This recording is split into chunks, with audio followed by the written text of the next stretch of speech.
Examples of the Josh Kelly situation and why I personally think he loses to rugged, tough opponents is Josh Kelly is someone who's used to having everything his way. There's no resistance in his boxing. He's hardly ever tested. I mean, it's all in the name, Pretty Boy Kelly.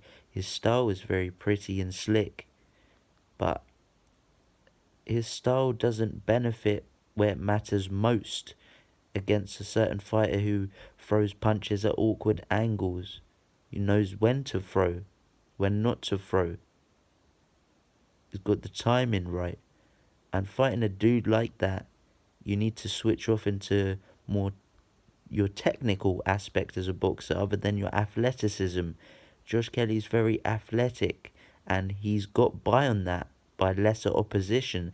As the opposition started to get a lot more advanced, he struggled.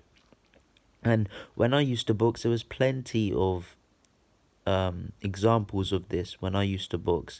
You know, dudes will all find beating up the novice boys in the gym, and whether we're a bit more skilled and more athletic than them, they'll do all fine. And mentally, as a psychological aspect of that, what does that do? That does more harm than good, in my opinion. Because if a fighter is used to having everything his own way, once they're all good when they're smacking someone up, but once someone's in front of them hitting them back, they don't like it.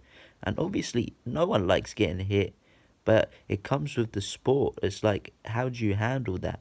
Like, some fighters, like these Mexican fighters, are handled very, their upbringing is very tough. They have to take hellacious beatings to get to where they are. So they're not going to be, you know what I mean, dwindled by a dude who's they're getting a bit hit more in this round, or in this round it's not going their way. They're not going to get disheartened. They've been through hell and back already, and they're going to do what it takes to win. And a lot of these other fighters in different parts of the world, they believe this is essential in their training. It kind of makes metal. You know, you put iron in fire to make it, don't you? So it goes that way.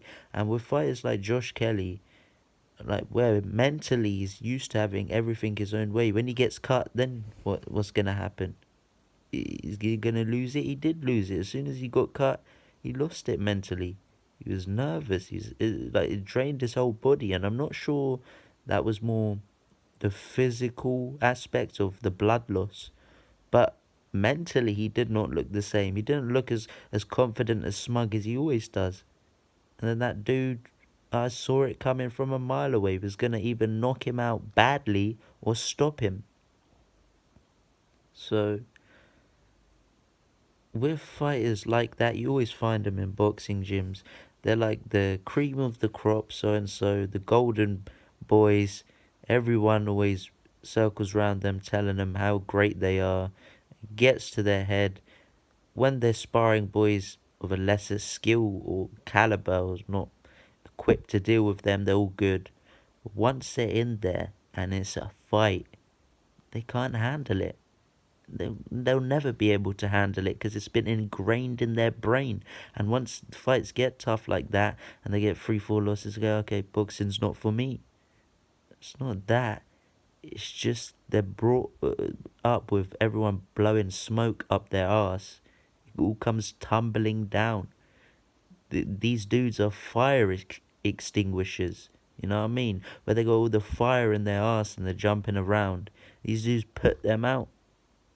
And trust me, this ain't me hating on Josh Kelly. I don't know the man personally. No way am I hating on him. He's done great for himself. He's achieved what most boxers failed to achieve their whole lives.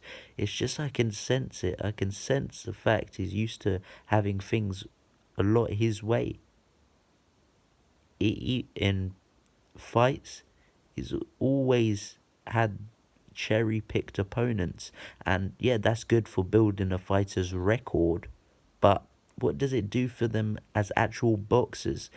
He's never had to rely on his technical ability once. It failed.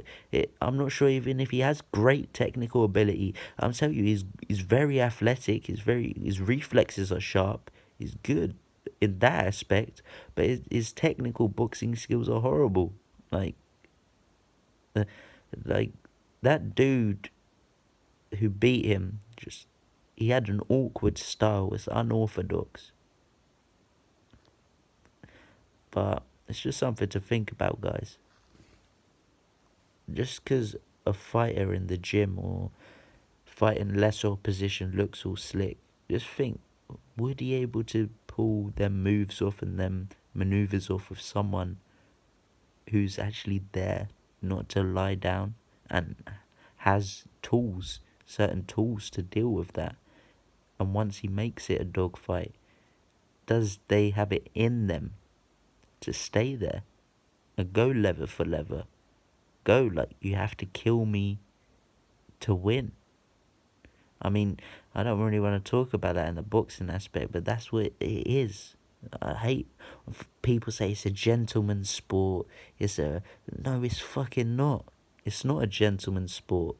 This is a brutal sport. You're knocking someone unconscious. You have to think about it.